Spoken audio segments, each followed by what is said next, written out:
Аримын үзэгчдээ MBC NEWS мэдээллийн хөтөлбөрийн пүрэв харигийн дугаар эхэлж байна. Мэдээллийн товчгонд анхаарал хандуулна. 4-р сарын 20 хүртэл 1-р удирдлагын татварын тайлан хүлээн авна. Улс аймгийн барилгын салбарын удирдах ажилтны зөвлөгөө боллоо. Аймгийн засаг даргын нэрмжит авьяас 2019 наадмын зохион байгуулалтын талаар махны худалдаа эрхлэгчид малчдыг малынхаа үнийг огцом өсгсөн гэлээ. Хурдан морины бүсийн уралдаануудын үеэр аймгийн гэр бүл хүүхд залуучдын хөгжлийн газраас хатуу хяналт тавьж ажиллана. Эдгэр болон бусад мэдээллийн дэлгэрэнгүй анхаарал хандуулна. Мэдээ хэлж байна. Татвар төлөгчдөд татварын тайлангаа улирал бүр эрүүлэх ёстой. 1-р улирлын татварын тайлангаа аймгийн татварын хэлтэс энэ сарын 1-ээс 20-ны өдрийн хүртэл захимаар хүлээн авч байна. Тайлан хүлээн авах хугацаа дуусах дөхөж байгаа хэдий ч татвар төлөгчдийн ердөө 39% нь тайлангаа эрүүлсэн байна. Иймээс хугацаанд хамжиж тайлангаа эрүүлэхийг татварын хэлтсээс санууллаа.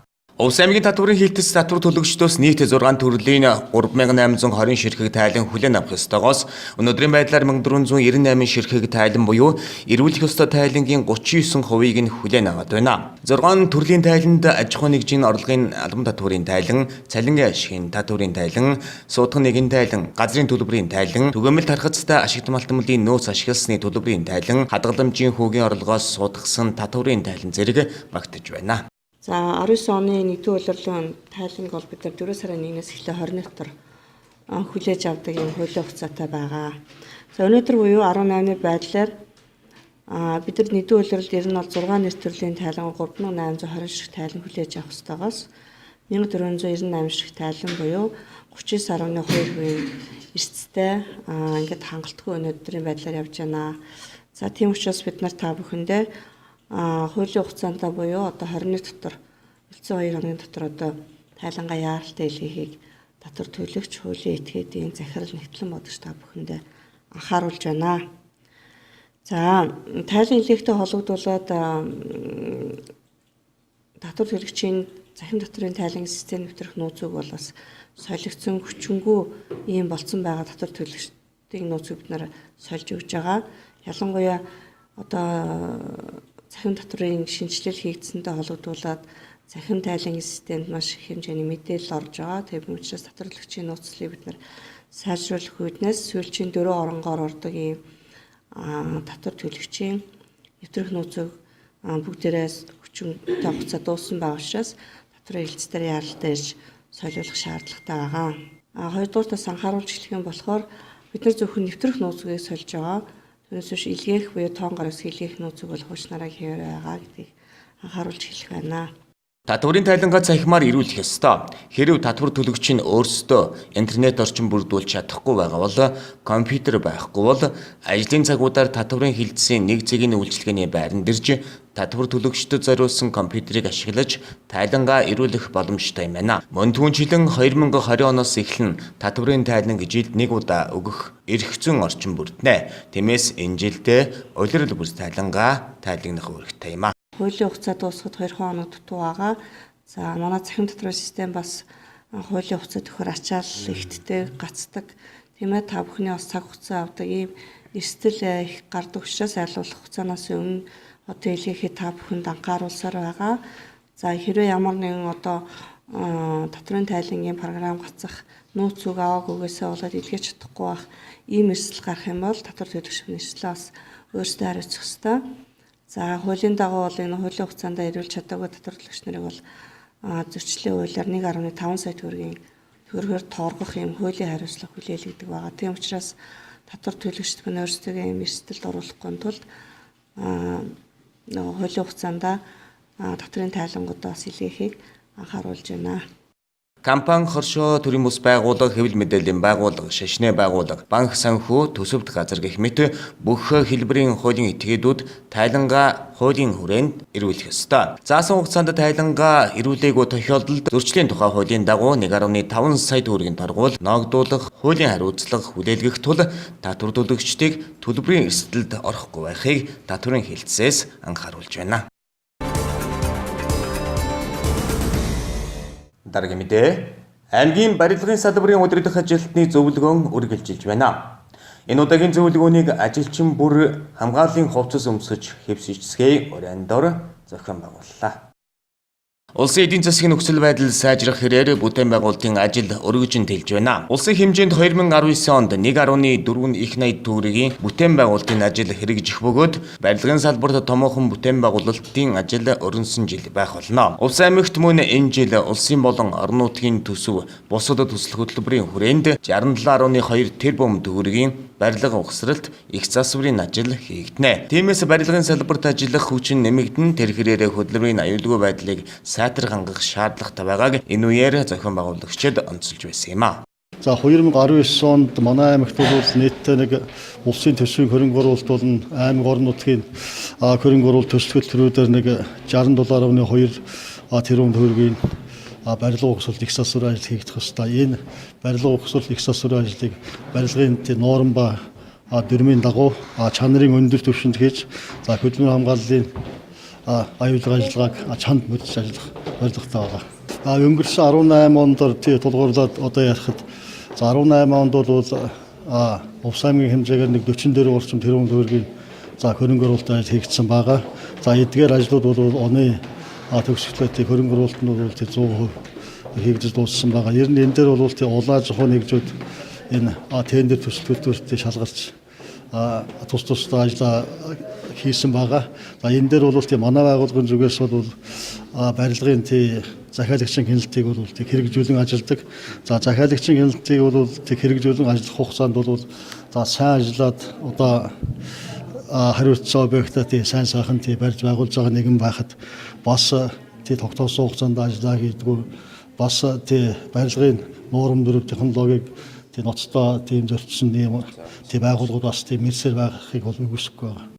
Барилгын чанар мэрэгжлийн боловсон хүчнээс шууд хамааралтай. Сүүлийн жилүүдэд барилгын салбар уналтанд орж зах зээл хумигдсантай холбоотойгоор мэрэгжлийн инженер техникийн ажилчдын хомсдолд орсон. Харин өнгөрсөн жилээс эхлэн мэрэгжлийн боловсон хүчний нөөц нэмэгдэж эхэлсэн байна. Улс орон нутгийн хөрөнгө оруулалт багасаад барилгын ажил бол 16-17 онд бол бас баг байсан. Тийм учраас барилгын салбаруудын мэрэгжилтэй инженер техникийн ажилтнууд олон жил ажилласан тийм бас нарийн мэрэгжлийн ажилчид бол бас ажил хэрэг хийлж ингэж өөр тийшээ явж ажиллах юм үзэгдэл бол гарч байгаа.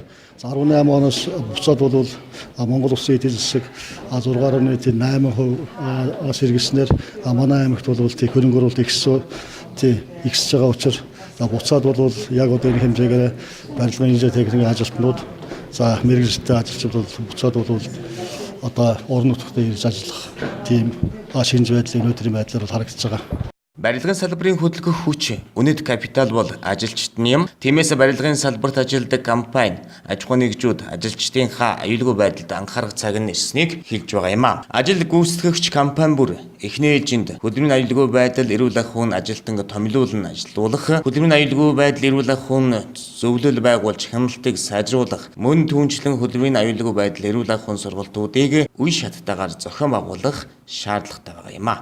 2015 оны засгийн газрын 269-р тогтоолоор батлагдсан үйлдвэрлэлийн осол хор судалгааг судлан мөрдөх дүрм гэж байдаг. Энэ дүрмийн хүрээнд үйлдвэрлэлийн осол түүнтэй адил хүчин зүйлийн нөлөөгөөр хөдөлмөрийн чадвараа алдаж байгаа ажилтны нийгмийн асуудлыг шийдэх ёстой. Тухайн үйлдвэрлэлийн ослыг судлаж тогтоох ёстой. Энэ ажлууд бол аж ахуйн нэгж байгууллагууд орхигдоод байна. Ослын дүрмийг өөрөөр хэлбэл судлаж авч ирж мэрэгжлийн хяналтын байгууллагаар баталгаажуулах байгаад ослын агтаа. Ослын агт баталгаажснаар тухайн ажилтны тэр тэтгэмжтэй холбоотой, тэтгэвртэй холбоотой асуудлууд нийгмээр шийдэгдэж явдаг. Энэ ажлууд бол орхигдоод байгаа. 2000 оноос гарсан Увс аймгийн хэмжээнд гарсан үйлдвэрлэлийн ослын тухайд бол нийтдээ нэг 56 осол бүртгэгдсэн байдیں۔ Энэ ослуудаас 18 хүн амь насаа алдсан, 16 хүн бүр байнгын хөдөлмөрийн чадвар алдсан ийм харамсалтай дүн мэдээ байдаг. Өөрөөр хэлбэл энэ бол байнгын энэ барилгын талбайд ажиллаж байгаа энэ залуучуудын ийм хэмжээний эрсдэл хүлээж байгаа ийм харангадэлж байгаа ийм асуудал байгаад байна.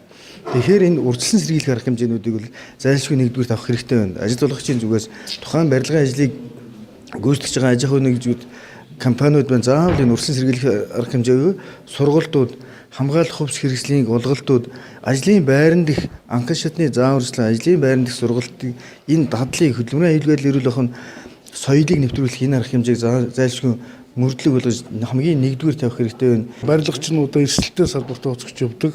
Тэгээ одоо өрх механизм, кран, ковш, юулах гээд одоо энэ эрсдэлтэй Одоо энэ уулган дээр бол хөдөлмөр хамгаалал аюулгүй ажиллагаа маш өндөр тавигддаг. Барилга маань өндөр, каркас маань босоо явах тусмаа аюул нь ихсдэг. Эрсдэл нэмэгддэг. Тийм учраас хөдөлмөр хамгааллын инженер бол заавал байх шаардлагатай. Одоо хөдөлмөр хамгаалал хариуцсан инженер би өөрөө Баттогдох гэдэг хүн байна. Тэгээ одоо хөдөлмөр хамгааллын зааварчилгаа, анхан шатны зааварчилгаа, давтан зааварчилгааг бол тухайн үед нь өглөө болгоно ажилчдаа суулгаад 30 минут одоо өнөөдөр ямар үйл ажиллагаа явуулж гинэ үү? Карааны үйл ажиллагаа, карааны зааварчилгааг уншиж бүр танилцуулна.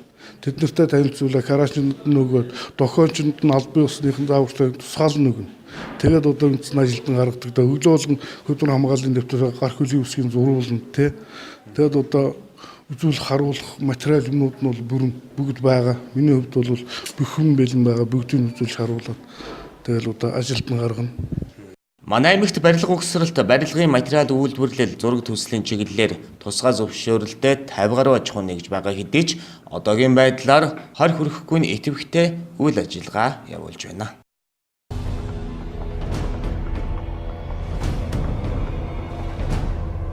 Монгол Улсын ерөнхийлөгч Баттулга энэ сарын сүүлээр бүгд баримтах эдэр дард улсад анхны төрийн айлчлалаа хийхээр төлөвлөж, бүс ба зам олон улсын дээд түвшний чуулган уулзалтад оролцох болсон нь хоёр орны хооронд дипломат харилцаа тогтоосны 70 жил, найрсаг харилцаа хамтын ажиллагааны гэрээг шинжилэн байгуулсны 25 жилийн ойтой тус давхцах болсноор онцгой юм а. Гэвч хоёр улсын хооронд тохиож байгаа түүхэн ойн энэ цаг үед дипломат албаны хариуцлагагүй хэдэн нөхдүүдээс болж харилцаа хамтын ажиллагааны дөрвөөр ажил хийгдэхгүй зогсон байдалд хүрснийг хаана анхаарах цаг хэдийн явуулжээ. Тухайлбал бүгд баримтах хэдэд дард улсад Монгол улсаа төлөөлөн суугаа элчин сайд ган уйг гадаад харилцааныхаа бодлогыг тууштай хэрэгжүүлж иргэдийнхээ эрх ашигыг хамгаалдаггүй, мэргэжил нэгт нөхөртөө гар хүрч ёс зүйгүй авирлсан зэрэг мэдээчигт эсэж байна. Мөн бүгд баримтах хэдэд дард улсын хөх хот дэх Монголын ерөнхий консул мөн Эрдэнэ автомашин хууль бусаар нэвтрүүлсэн хэрэгтэй холбогдсон шалгагдах болсон тухай ноцтой мэдээлж байгаа юм а. Түүнийг тансаг зэрэглэлийн 6 автомашин гайлын татваргүйгээр хятад улс руу нэвтрүүлсэн гэх үндэслэлээр шалгах болсоор багагүй хугацаа өнгөрчээ. Улсынхаа нэр хүндийг унгасан ерөнхий консулын эд үйлдэл нь ерөнхий сайдын сонорт биш юм а гэхэд ядаж гадаад харилцааны яамд хүрсэн нь дамжиггүй. Гэвч нутгийн ах хамаатан эгчийнхэн нөмөр нөөлөг ордгүй эсвэл бүр энэ байтугай асуудал дипломат нь холбогдсоор чихэнд үжирсэн үү арга хэмжээ аваагүй өдөө хүрсэн байх жишээ нь юм а. Уг нь элчин сайд инх сайхан баяр нарыг батлаагүй, таван талгай төсөл үр өгөөд хэрэгжээд явж буй оюут толгой төсөлтэй холбогдуулан Швед, Их Британиас их оронд нь эргүүлэн татсан байдаг. Монголчууд мартаагүй л байгаа. Монгол иргэний эрх ашиг хамгийн ихээр зөрчигдөг бүгд баримтах хэдэд дард улсын эрийн хот дэх Монголын консулын газар өнөөгөлтөл ерөнхий консулгүй дэд консултаагаар 2 жилийг арддаг болжээ. Гадаад харилцааны сайдаас мөнх хөргөл 2017 оны 8 дугаар сард тушаал гаргаж цагдаагийн ерөнхий газрын даргалсан амар болдыг бүгд баримтах хэдэд дард улсын эрийн хот дэх Монголын консулаар томилсон ч хятадын тал хүлээн авах боломжгүйгээ илэрхийлснээс хойш удирдлаггүй байгаа юм а. Эрийн хот нь монголчууд хамгийн ихээр зарчдаг замын үүд сумтай хил залгадаг юм. Өдөртөө монголчууд хэдэн мянгараа хилийн дээс алхан гарч 8 арилж ирэхлэн мөн олон мянган монгол залуу сурч ажиллаж байдаг. Гэвч Монгол иргэд зарим зард хууртаж хүний 8-ны хохирогч болох эд зүйлээ дээрэмдүүлэх, бичиг баримтаа барьцаалуулах, хар тамхины хэрэгт холбогдох гээд зүсэн зүйлийн асуудалд орооцолдог. Тэр бүрт консулын газартаа хандах шаардлага үүсдэг гэж хэлж болон арга гэрэн консулын газарт хандан сур гаргахыг оролдохоос эхлээд зөвлөгөө авах, шийдвэрлэх олон асуудалтай тулгардаг байна.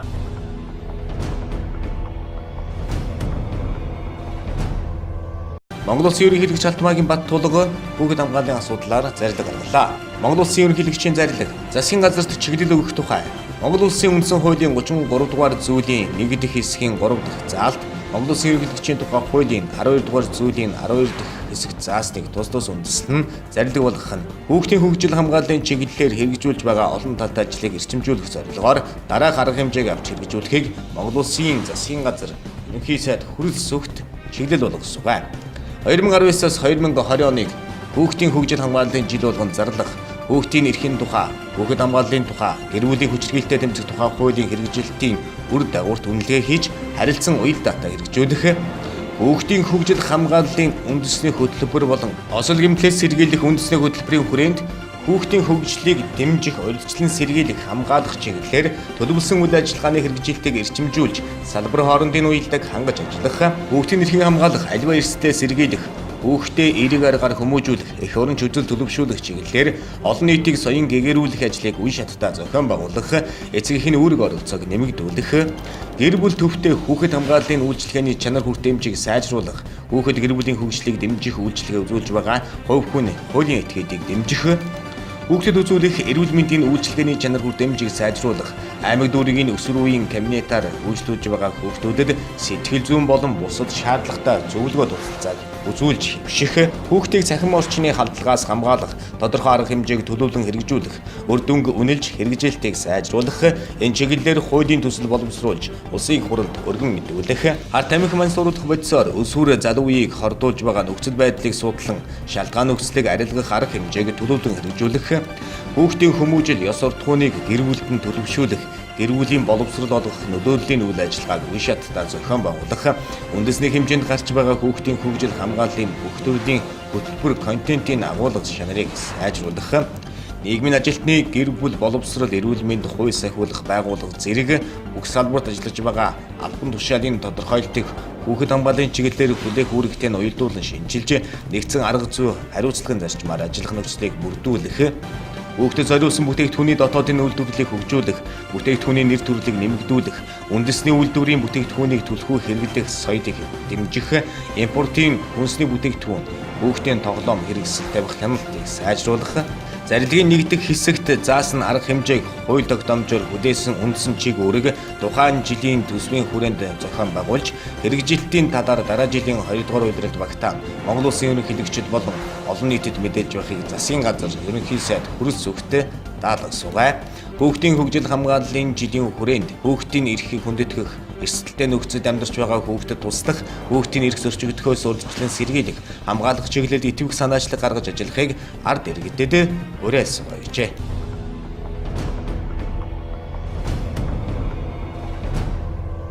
Завханд хэмээх хорт болон аюултай бодис ашиглаж үйл ажиллагаа явуулдаг аж ахуй нэгж байгууллагын дунд танил судалгааны ажлыг зохион байгуулжээ. Энэ судалгаагаар хэмээх хорт болон аюултай бодисын тухай хууль, хэмээх хорт болон аюултай бодисыг хадгалах, тээвэрлэх, ашиглах тусгай журмын хэрэгжилтийг хэрхэн хангаж байгааг таньсан байна. Танил судалгааг мэргэжлийн хяналтын ерөнхий газрын даргын баталсан Техник 51 тоот өдрөмжийн хүрээнд зохион байгуулжээ. Судалгаанд 31 аж ахуй нэгж байгууллагын 88600 гаруй тонн хэмээн хорт болон аюултай бодис, Монгол улсад ашиглахыг хязгаарласан бодисын жагсаалтад орсон нэг төрлийн 382 тонн хэмээн хорт болон аюултай бодис, ашиглалтын шаардлага хангахгүй устгах шаардлагатай 265470 кг хэмээн хорт болон аюултай бодис, мөн 27 нэр төрлийн 28520 ширхэг устгах шаардлагатай хэмээн бодисын сав баглаа бодол тус бүртгэгджээ. Тандал судалгаанд хамрагдсан аж ахуй нэгж байгууллагын 80%-ийг ерөнхий боловсролын сургууль эзэлж байгаа бөгөөд ашиглах, хадгалах хугацаа дууссан, чанарын шаардлага хангахгүй болсон, нэр томьёо ашиглах хугацаа тодорхойгүй хэмээн бодис, тэдгээрийн нэгдэл сав баглаа бодол бүхий хог хаягдлыг судалгаанд хамрагдсан сургуулиудын дийлэнх нь зориултын бус агуулга ажлын байранд хадгалж байжээ. Энэ нь хүний амь нас, эрүүл мэнд, хүрээлэн буй орчинд сөрөг нөлөөлөл учруулж болзошгүй байна. Иймээс ерөнхий боловсролын сургуулиудад хадгалагдаж байгаа ашиглалтын шаардлага хангахгүй болсон хэмээн бодис, сав баглаа буудлыг улсын хэмжээнд устгах шийдвэр гаргах хүртэл холбогдох хууль тогтоомж дүрм журамд заасан шаардлага нийцүүлэн хадгалахыг сургуулиудад үүрэг болгожээ. Түүнчлэн Улаастал сумын ерөнхий боловсролын сургуулиудын багш ажилчдад энэ талын сургалтыг хийж холбогдох хууль журмыг танилцуулж, хэмээн хорт бодисыг хэрхэн хадгалах зөвлөмжийг өгч ажиллажээ.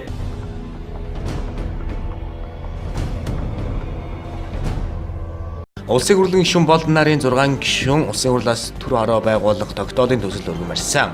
Үүнийг хууль зүйн байнгын хорооны хуралдаанаар хэлэлцэж дэмжсэн бөгөөд бүрэлдэхүүнд зарим өөрчлөлт оруулсан байна. Тодорхойлбол тус хороонд улсын хурлын гишүүн Болд Батцаандан Санжимэтов нэмд орж Сүхбат засгийн газрын хэрэг эрхлэх газрын дарга оюун эдэд нарбагдсан. Гэвч байнгын хорооны хуралдааны үеэр хорооны бүрэлдэхүүнээс засгийн газрын хэрэг эрхлэх газрын дарга оюун эдэднийг хасч улсын хурлын гишүүн Инх төвшин Нимбаатар нарыг оруулахар болжээ.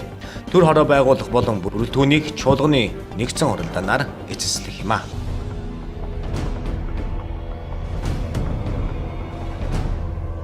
25 хоногийн цаг аарын удирдчилсан мэдээгээр 19-21-нд баруун болон төв аймагуудын нутгийн хойд, 22-нд төв болон зүүн аймагуудын нутгийн хойд хэсгээр бага зэргийн хурдундас нойтон засарж, цасан шуурга төлөв ажиглагдаж байгаа ч ихэвчлэн салхи шуургатай байна. Салхи секундэд 14 м хүртэл ширүүлсэн дархтын хотгор Алтай, Ханга, Хөвсгөл, Хинтийн ууларх нутгаар шөндөө 4 хэм хүүднээс 1 хэм дулаан, өдөртөө 13-аас 18 хэм, их нууруудын хотгор болон говийн бүс нутгаар шөндөө 6-аас 11 хэм, өдөртөө 24-аас 29 хэм, бусад нутгаар шөндөө тэгээс 5 хэм, өдөртөө 16-аас 21 хэм дулаан байна. 19-22-нд нутгийн хойд хэсгээр сэрүүлсэн Монгол орны 38% цасан бүрхүүлтэй байгаа нь ихэнх нутгаар хуурай шилтийн зэрэг их байна гэж ойлгож байна. Өнөөдрийн байдлаар нутгийн зүүн аймагуд буюу Хэмтээ, Дорнод, Сүхбаатарт гантай байна. 4-р сарын сүүлч буюу 20-оос 25 нь 5-р сарын эхний 10 хоногт орно.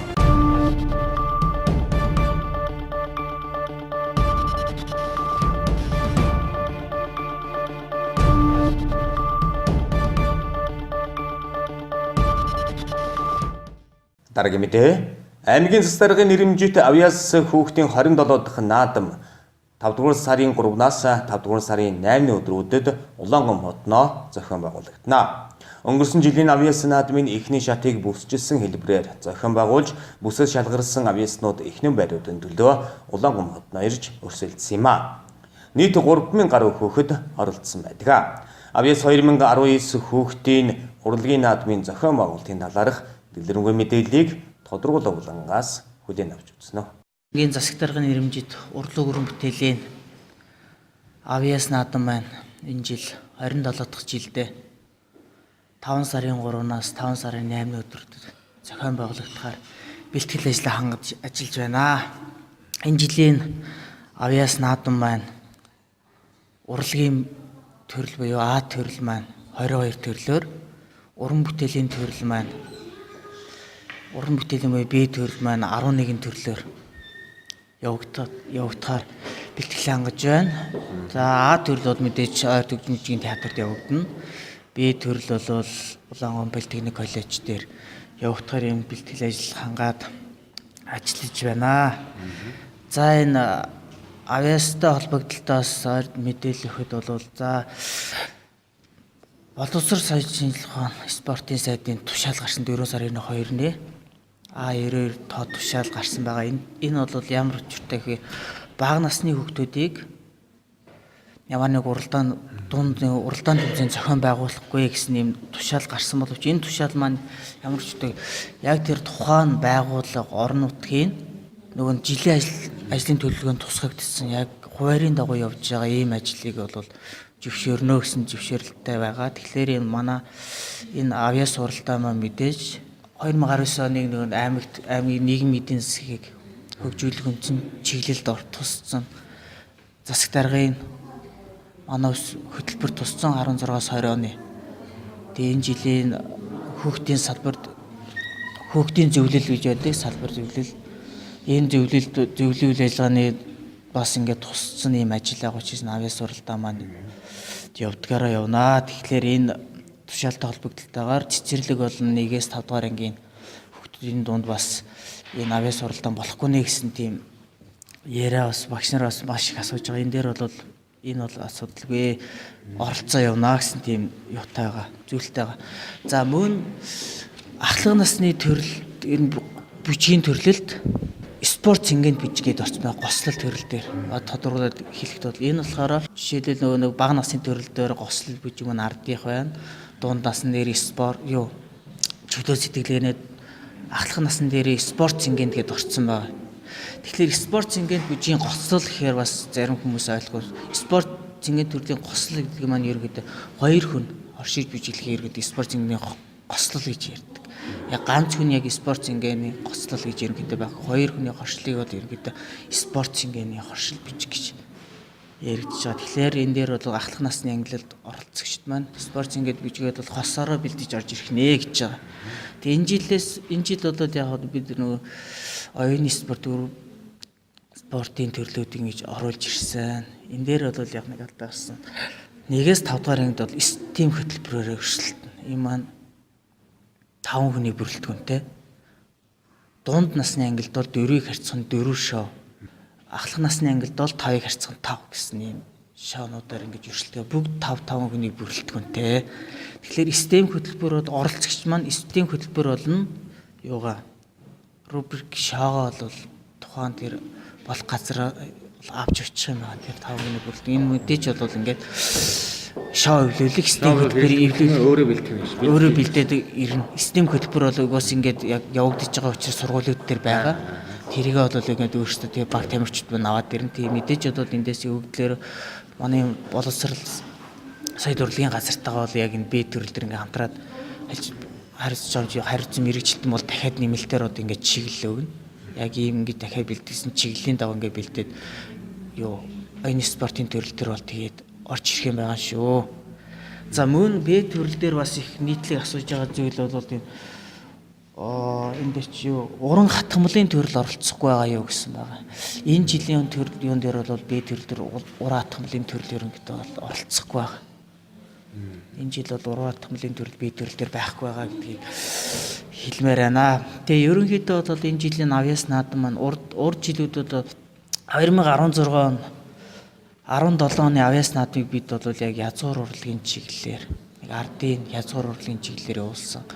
18 оны авьяас наадам бол орчин ба сонгодог гэдэг төрлүүдээр ингэж ангилж явуулсан. Сүүлийн 2 жилийн авьяас наадмыг бол тэгэхээр энэ жилийн авьяас наадам болохоор тийхгүйгээр яг хоолойд одоо жишээлбэл яг холцсон. Өнгөрсөн жил бол ард дуу гослол дуу гэх юм бол зөвхөн ингээд ардын дуу дуулах юм уу ийм байсан бол энэ жил бол тэгээ гослол дуу хичээд 3 насны ангилд мэдээж явагдана. Цэцэрлэгтээ 4 насны ангилд явагдаж байгаа шүү дээ.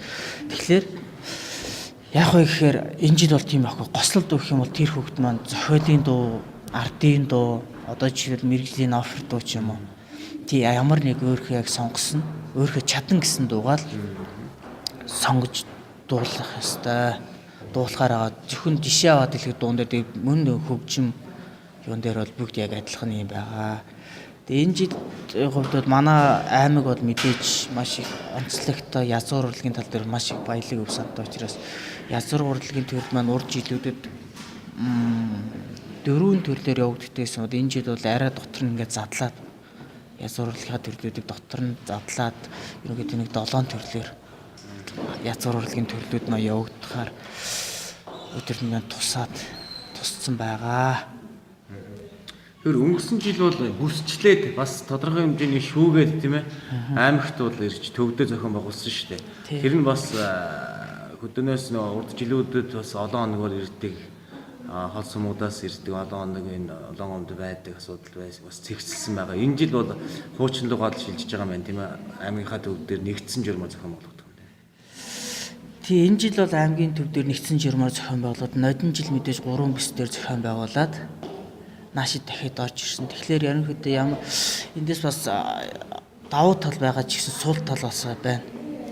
Яагаад гэвэл оролцогчд маань ерөнхийдөө бол юу яаж зардал мөнгө маш их гарч ийн. Одоо чи бүс дээр нэг очичоод шалгарчаад дахиад аймаг руу орж нэг 7 хоногийн зайтай аймаг руу орж ирдэг 10 хоногийн зайтай аймаг руу орж ирдэг асуудал гарахаа бас их зардал чирэгдэх байгаад байна гэсэн зүйл гарч байгаа. Тэгээ энийг бид нар яаж ингэж өөрчлөх гэхээр энэ жил бид нар ингэсэн байгаа. Урд жилүүдийн хавьд сургууль болгоно, сум болгоно нөгөө нэг авьяас уралдааны урдчин байдлын тайлан явуулдаг байсан. Одоо манай анхан шатан дээр авьяас уралдаанд маань тэдний хүүхд оролцлоо гэсний анхан шатны тайлан бид нар дээр идэгсэн бол энэ жилдээ болохоор бид нар яаж байгаа гэхээр та нар тайлангаа ингэ дүрсжүүлээд яг одоо бол зүгээр та нар заавал мэрэгжлийн камераар бишээ. Зүгээр ингэ дүрсжүүлээд одоо бүхэн бол утсаар ингэ дүрсжүүлээд яг мэдээг ингэж өгөө. Тэгсний дараа бид нар ингэ наадах чинь баримтжүүлээд архивчжүүлээд ингэж явна бүрчлэхгүй байгаа учраас яг шалгарсны хүүхдүүд энийг бол яг тэр авьяас уралдаанд ирж байгаа тэр хүүхдүүдийн номерыг бол заавал төрчилсөн байдлаар бид нар бол урдчилсан байдлаар авч байгаа юм жилээ. Нэг онцлог нь бүсчлээгөө байгаа онцлог нь нэг жил. Энэ жил бол тийм байна. Тэгэхээр одоо нэгдсэн нэг шагнал гардуулдаг шнэ. Одоо эхний нэг өдөр 3-8-ны хооронд хүрч 5-6 хоног болж байна. Тэгэхээр эхний өдрөө одоо тэмцээн уралдаанд болоод өнгөрсөн хүүхдүүд сүүлийн өдрийг хүлээдэг финалийн одоо шагнал гардуулах арга хэмжээг хүлээгээд бас хоног хугацаа алддаг. Энийг яаж зохицуулж байгаа вэ? Шагналыг нэгдсэн журмаар олох уу? Тэр доор нь одоо юу вэ? Шагналыг болохоор ийм байдаг. Ерөнхийдөө яг аяас наадмаа маш их оролцогч ихтэй. Өнгөрсөн жилийн зүгээр яг бүсчлээд өнгөрсөн жил бол нэг 3300 гаруй хүүхэд оролцсон байдаг давхцсан таа. Тэгэхээр маш их цаг хугацааны хувьд байд. Одоо жишээл өнөөдрийн тэмцээн маань өглөө 8 цагаас эхлээд өнөөдөр дандаа хөгжмийн төрлүүд авсан бол оройтж их дуусдаг. Энэ хамгийн нэрт дээр нь 12 цаг маг гэж дуусдаг.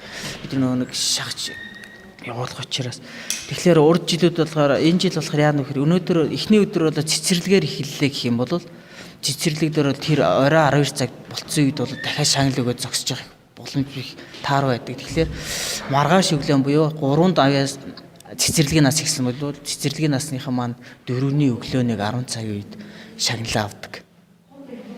4-нд өрсөлдсөн хүмүүс маань 5-ныхаа өглөө шагналаа авдаг. Тийг зохицуул орж байгаа. Дараагийн мэдээ. Өнгөрсөн жилээс эхлэн махны үн нэмэгдэж иргэд худалд нь авах чадваргүй болоод байна. Улаангом захын махны зааланд хоньны ястаа мах 1 кг нь 8500 төгрөг, тэмээний мах 1 кг нь 5500 төгрөгөөр худалдаалагдж байна.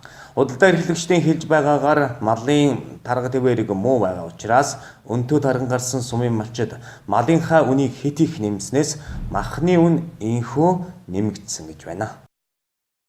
Эхлээд нийслэлийн статистикийн хэлцээс гаргасан махны үнэн шим мэдээлэл хүргэе. 2019 оны 4-р сарын 17-ны өдөр хоньны ястаа махны үн өмнөх 7 хоногтой харьцуулахад 113% буюу 11 төгрөгөөр өссөн байна.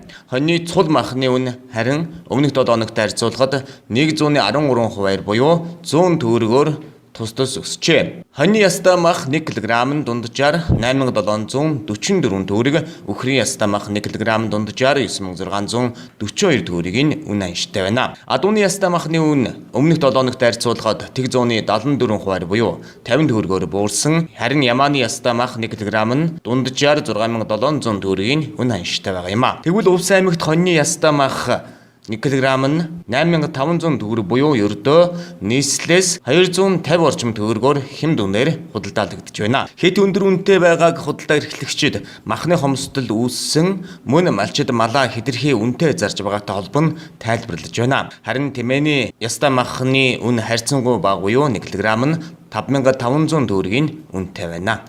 Махны үн ханш бол одоогийн байдлаар бол яг өндөрх нь л байна. Гарцуул тааруу, малын хүч тарга муу. Малчид угаасаа малын үнэтэй хэлж байгаа шүү дээ.